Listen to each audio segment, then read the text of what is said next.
Alright, man, we got a scary video here. This one is from Mr. Nightmare. This is my first time doing a reaction to Mr. Nightmare, because usually he just does stories and he doesn't do, like, photos or video footage in his videos. They're usually just, like, stories for the most part.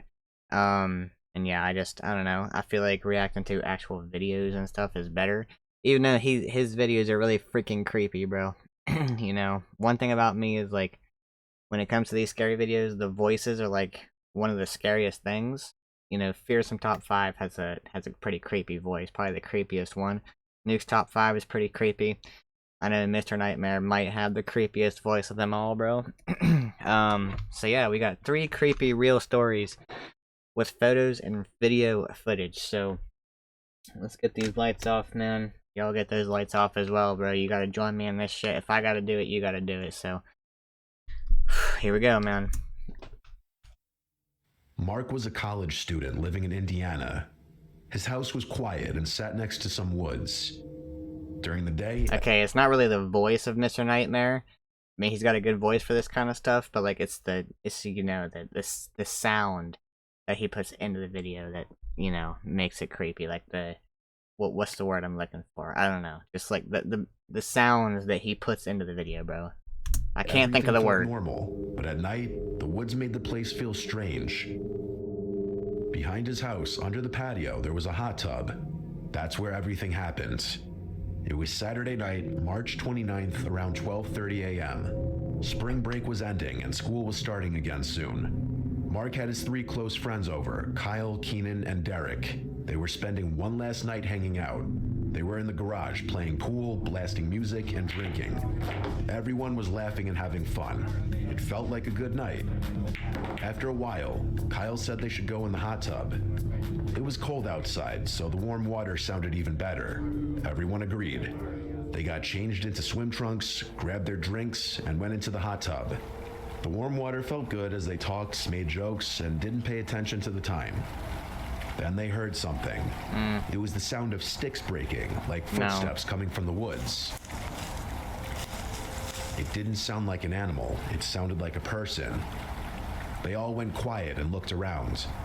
Keenan tried to calm everyone down and said it was probably nothing.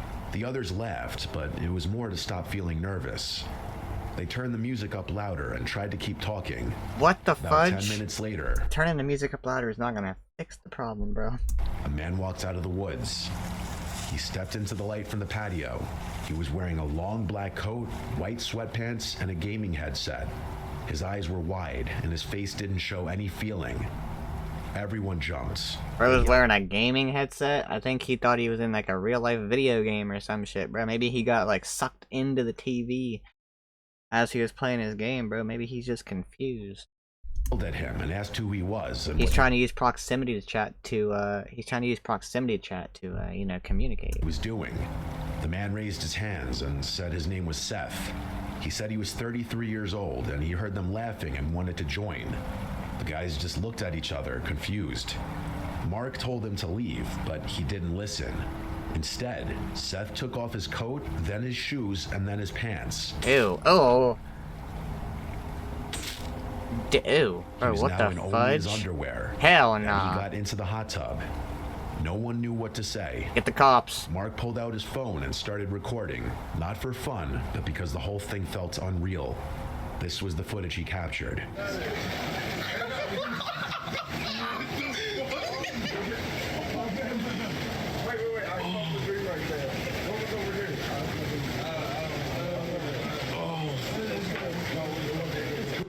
They started asking Seth questions, like where he came from and if he knew anyone there. He just kept saying he heard them laughing and wanted to hang out. Ew, why? Then he said something really disturbing. He said he had molested a child. Oh! That changed everything, obviously. The guys jumped out of the hot tub and started... Hey, Skater. Skater. Gideon, where y'all at, bro? We need you. Yelling at him to leave. They pulled him out of the water.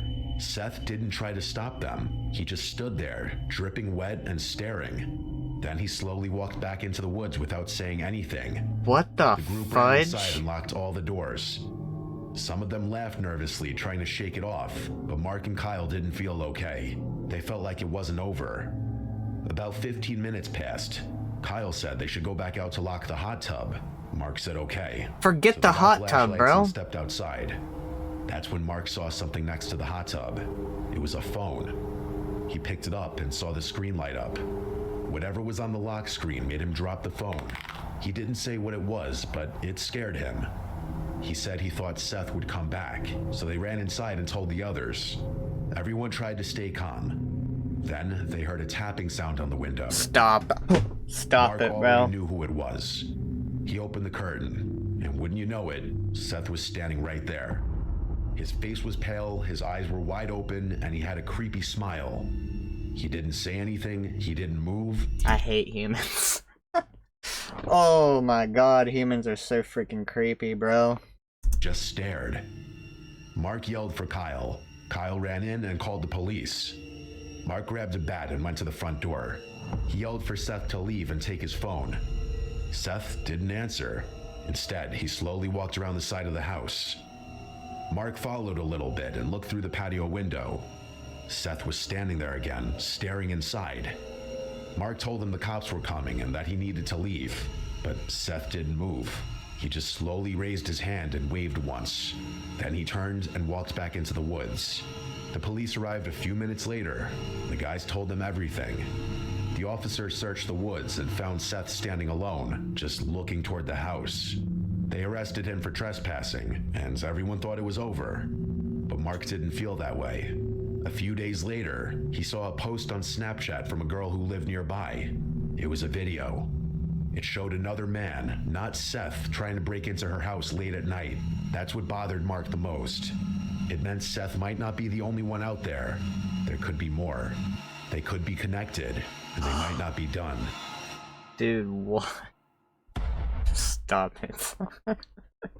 Stop it, bro. What the hell, man? Bro emerges from the woods, is told to leave and to not get into the hot tub. He strips down to his boxers and gets in the hot tub anyways. He says he, you know, did that thing to a child. You know, then he just leaves them with that information. The guys go back inside, he leaves them with that information. He, gets dressed, goes back in the woods. He had a gaming headset on when he emerged from the woods the first time. Had a gaming headset, bro. So he goes back into the woods, comes back out, and then creepily stares and smiles into the window. And you're telling me humans are not the freaking creepiest things on this planet, bro. My two biggest fears are spiders and aliens, man. And honestly, I think I would much rather see an alien standing outside my window than I would that. Like, I think I'd have a better chance getting along with a freaking alien and this is not an invitation, but I think I'd have a better freaking chance getting along with a freaking alien and not getting harmed by them than I would humans. Most of the humans, bro. They're creepy, bro. They are freaking you don't know what's going on in somebody's head, man. Like, I don't know how the guys were laughing when he first got in the hot tub, but they were laughing, bro. Like, I don't know how you were laughing at that point. A few years ago, I'd have been three left high school friends named Beck, the second he Matthew, got in and Tyler didn't leave. decided to explore a sewer tunnel in their neighborhood. It was winter and very cold outside. The tunnel was at the edge of their neighborhood, under a small creek next to some office buildings. These buildings were empty and dark at night. The boys had seen the tunnel before, but never went inside of it. It always looked creepy, and they joked about it, but deep down they were curious. Of course they were. They finally decided to go in. They brought sleds with them, thinking it would help if someone asked what they were doing. They knew they weren't allowed to be there, but they wanted to do something exciting. Just as they pulled into the parking lot, a police car showed up. A police officer got out and asked what they were doing there. Someone had apparently seen them on the security camera. Tyler quickly said that they were just going sledding. The officer looked at them for a moment, then told them to leave. So they left, but only for a little while. After driving around for about 30 minutes, they came back. This time, they parked farther away, behind a building where no one could see them. They walked down a hill behind the buildings. They could see their breath in the cold, crisp air. They stood in front of the tunnel, noting how big, round, and completely dark inside it was. They turned on their flashlights and walked in. What is... Dude, this is... Oh, look at the date, dude! 6/19/19. 19. Oh my god, Dude, how did we even find this? Oh my gosh. Inside the tunnel, the ground was... You know there's gonna be some homeless people in there, bro. You know there's gotta be some homeless people in here. Like, look at how dry the ground is. And you know, it's probably pretty warm in there than compared to outside. So, yeah, there's 100% gonna be a homeless person in here, and that's probably what this story's gonna be about, bro. Like, yep. dry. I already it was know. quiet, except for the sound of water dripping deeper in. The walls had graffiti all over them. Most of it looked old, but one thing caught their eye. A date was spray painted in large red numbers. 6/19/19. The paint looked newer than the rest, like it was done recently. That made them feel uneasy. Their flashlights weren't very strong and didn't shine very far. Still, they kept walking and acting tough, but deep down they were nervous. The farther they went, the colder it got. The temperature was dropping fast. Even though they were underground, they could still see their breath. The walls looked like they had ice on them. Big icicles hung down from the ceiling. Some were huge and sharp. keep it slow, keep it slow. Oh, I see a light down there, you see it? See, look. I think I saw movement, wait. There's another light. There's another light down there. There's a second. There's a light, bro. So keep going. Can we keep going?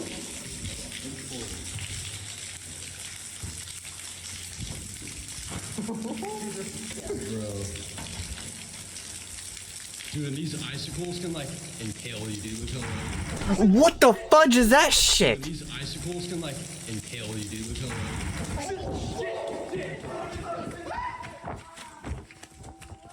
Suddenly, a loud cracking sound echoing from further down the tunnel sends the group fleeing in fear.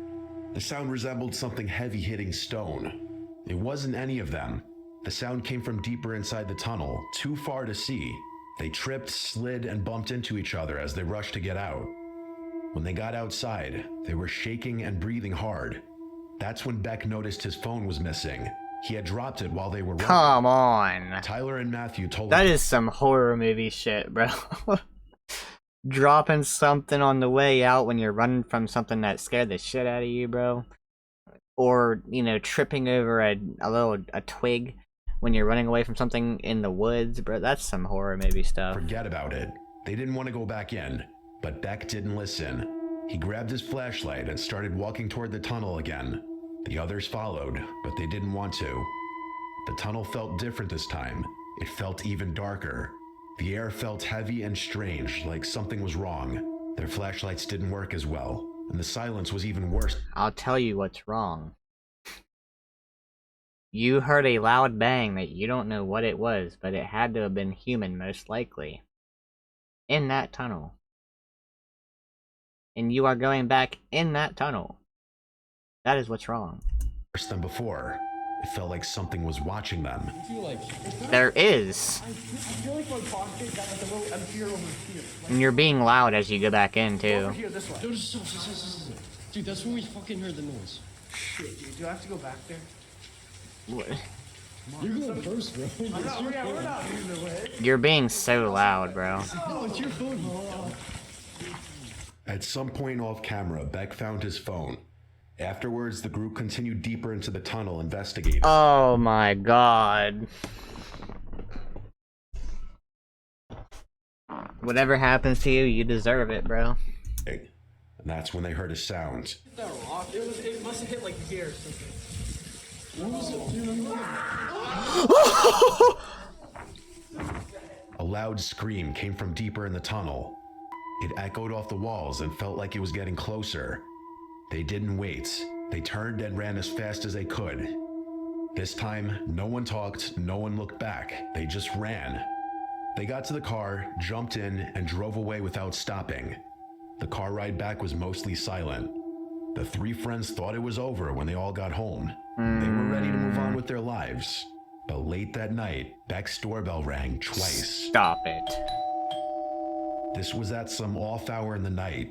When Beck's dad went to answer the door, nobody was there. This, of course, begs the question, were the boys followed home that night? Or was it simply a very unfortunately timed ding-dong ditch? That remains a mystery. That would be... The night left more questions than answers for the three friends. But they all heard the noises and, of course, got it on video. Perhaps it was something they weren't meant to stumble upon. Might have just brought a ghost home with you or some shit, bro. Who knew? Oh, woods encounter, great. In April of 2022, a man named Connor took a construction job far from home as part of a 3-month accommodation program. The pay was decent, and he needed every dollar. He wasn't in the best place financially, and the bonus of working alongside his longtime friend Jim made the opportunity more appealing. That was pretty satisfying. They figured it would be a nice Watching change that of pace. cut the Extra tree. cash, time away from home, and some peace from the chaos of everyday life. The job itself wasn't bad. A few weeks in, Ryan had adjusted well to the routine, but the area they were stationed in was remote, deep in rural countryside. There were long, winding roads with barely any signs of life. It wasn't unusual to go miles without seeing a single home. Ryan had always loved the outdoors, and he saw this isolation as a chance to unplug. Most of his coworkers blew their weekends drinking, but Ryan had different plans. He wanted solitude. He wanted quiet. So when Friday rolled around, he packed his gear and prepared for a weekend of hiking and camping deep within the woods. A narrow trailhead just 5 minutes from his temporary accommodation became his entry point. Within 20 minutes, he was deep in the forest. The only sound was the wind and the crunch of his boots. He smoked a couple joints as he made his way further in, letting the stress just melt away. The isolation was comforting for him. Well, at first. Around 7 p.m., the sun began to sink behind the treetops. Shadows stretched long across the trail. Ryan knew it was time to find a place to settle. That's when he noticed something unusual. There was a scent in the air. Burning firewood, and a light layer of smoke drifted between the trees. At first, it seemed normal, maybe another camper, maybe a local. But then, he caught something just barely in the corner of his vision. The faint orange glow of fire flickering through the trees. Curious and confident, Ryan left the trail and headed towards the source. He wasn't scared. He trained in combat sports during his teens and stayed in good shape. Still, something about this felt off to him. As he moved closer, he began to see strange metallic glints. Shopping carts, dozens of them. A homeless camp. They were tied to trees with rope hanging from the branches. Some mangled and suspended in bizarre positions, like a twisted jungle gym of rusted This is where you gotta mind your own business and leave. This is when you gotta mind your own business and leave, bro. steel. It didn't look like a campsite. It looked like a ritual site, like something meant to be seen and feared. Ryan pulled out his phone and started snapping photos. He had to prove this to his friends someday because no one would believe it otherwise. Then, something even stranger caught his eye. Hung directly above the fire was a charred, old-fashioned duck ornament. Sitting in the duck's back was a scorched baby doll. The thing was melted, its limbs warped from heat. Dude. Ryan took a photo of that too, but the longer he stared, the more disturbed he felt. His chest began to tighten. The fire was roaring, clearly tended to recently. There were water bottles scattered around. Someone had been there, or currently was there, maybe still watching. He thought about turning around, thought about heading straight back to the trailhead, but something made him keep walking. He tried to convince himself it was nothing, just some weird loner, maybe drunk, probably harmless. That's still pretty scary. He checked over his shoulder more than once.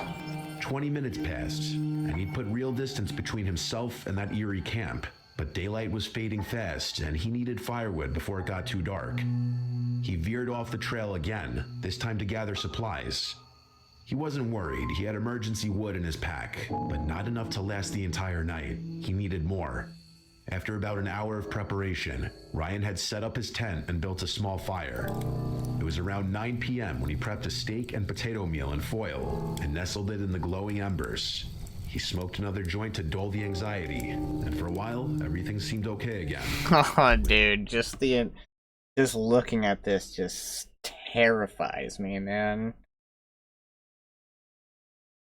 Like, just the whole idea of this, bro. Like, look around. You know, like, you're in the middle of the woods. You're camping. I hate it. I hate it with a passion. Camping in the woods, bro. I hate it with a damn passion. Like, just put yourself in that situation. You're camping in the middle of the woods. You can't see shit around you because it's pitch freaking dark. And it's so easily, you know, you can so easily get lost in there if you need to get out. If you need to run for whatever reason, you can easily get lost. You cannot see shit. You put a fire up.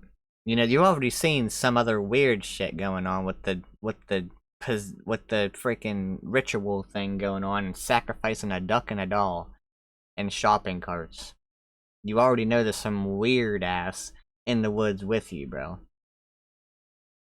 So all that, then you put up a fire, which gives you away just like you saw the fire from the first freaking fire, the smoke that was going through the trees. You know, that's how you saw that. And it can be, you know, you can smell the fire as well, so people are going to know where you are. It can track you. And with this fire, it makes it even harder to, you know, when it's dark, your eyes can adjust to the darkness and you can somewhat see. But then you put this fire up, and sure, it illuminates things around you, but it makes it even harder and more impossible for you to see deeper into the woods. Like you could if your eyes were adjusted to the dark. No. Dude, there's just things can get you from 360 degrees. No matter where you turn, your back is towards something that could get you from behind. Like, that's sure. Like, maybe 95% of the time that you go out camping in the woods, something ain't gonna happen to you. It's gonna be all peachy and all fine. But I don't give a damn, bro. I would be the one to have that, to be in the 5% right there, that something would happen.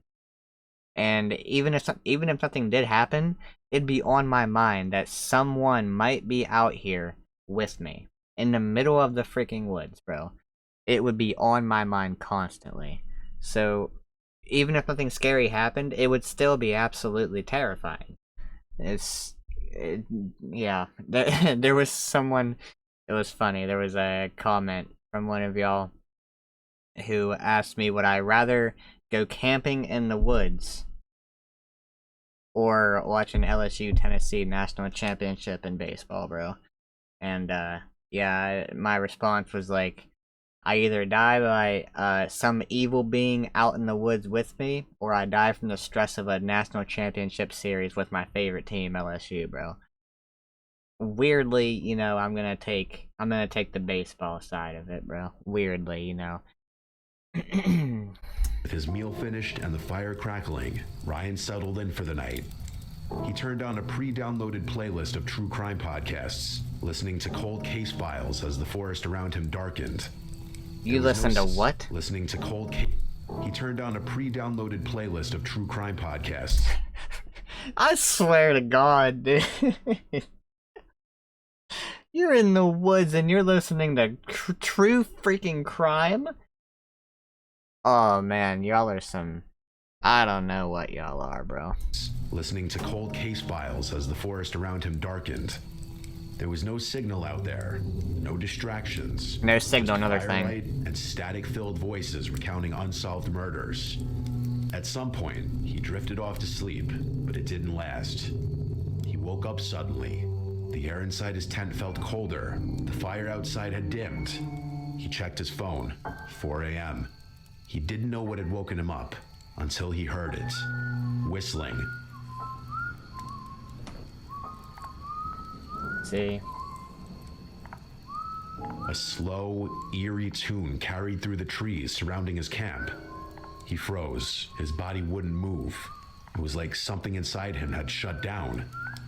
He lay motionless, listening as the sound crept closer. Then the whistling stopped. What followed was worse. Soft footsteps, fast, light, and quiet, circling his tent. He couldn't see them, but he could hear them crunching twigs and shifting leaves. His heart pounded in his throat. Then, without thinking, his body finally snapped into motion. He jumped up, threw on his boots, and burst out of the tent. What made it worse, what twisted the fear into something primal, was that the footsteps had come from the direction he had entered the trail. The way back to safety was now blocked. He had no choice but to run deeper into the forest. He sprinted at— Oh, but I thought you were pretty good when it comes to combat, and you weren't scared. And that's why you marched up to the freaking shopping cart ritual shit, bro. Cause you know you were pretty good at combat, you said. Alright. Alright, but yeah, you hear you know, you hear a couple footsteps coming towards you and circling your tent, and you're like, nah, see ya! Alright. Reality hit you real quick, bro. As fast as he could, crashing through brush and low branches. But behind him, he could hear more footsteps, multiple, and they weren't in sync. Alright. The sounds overlapped, too fast and scattered to just be one person. There were two of them, maybe more. For 5 straight minutes, he ran until his lungs burned and his legs begged for rest. You better keep going. He found a dense cluster of trees and dove into the underbrush, burying himself in leaves and tangled roots. He didn't move. He barely breathed. The footsteps faded, distant now, but he didn't dare come out. He waited, still and silent in the dark. Eventually, he knew he had to move. He crawled through the forest with branches cutting into his arms and legs. Every step was slow and careful. When the trees finally began to thin, he broke into one final sprint. He recognized the trailhead, the way out, and he ran without stopping. No one followed him after that. The forest was quiet, but the damage was done. He got back to his accommodation and immediately reported the incident to the police. They took his statement and promised to investigate, but he never heard anything back. To this day, Ryan believes the people who chased him were the same ones who built that bizarre shrine of carts and dolls. What they were doing out there and what they wanted, he doesn't know, but it was more than just a creepy encounter. To him, it felt ritualistic, cult-like. He finished his contract and returned home, but the memory never left him. He still remembers the sound of the footsteps, the whistling, and the feeling of helplessness. If there's anything to learn from this story, it would be to trust your instincts. If you find something that doesn't feel right, you should leave. Ryan almost didn't, and he knows he might not have lived to tell the story if he had stayed. This video was me experimenting. See, screw the contract. Screw the damn contract, dude. That shit can just tear that right up, bro. Throw it in the garbage. Throw it in the fire, man. Screw that.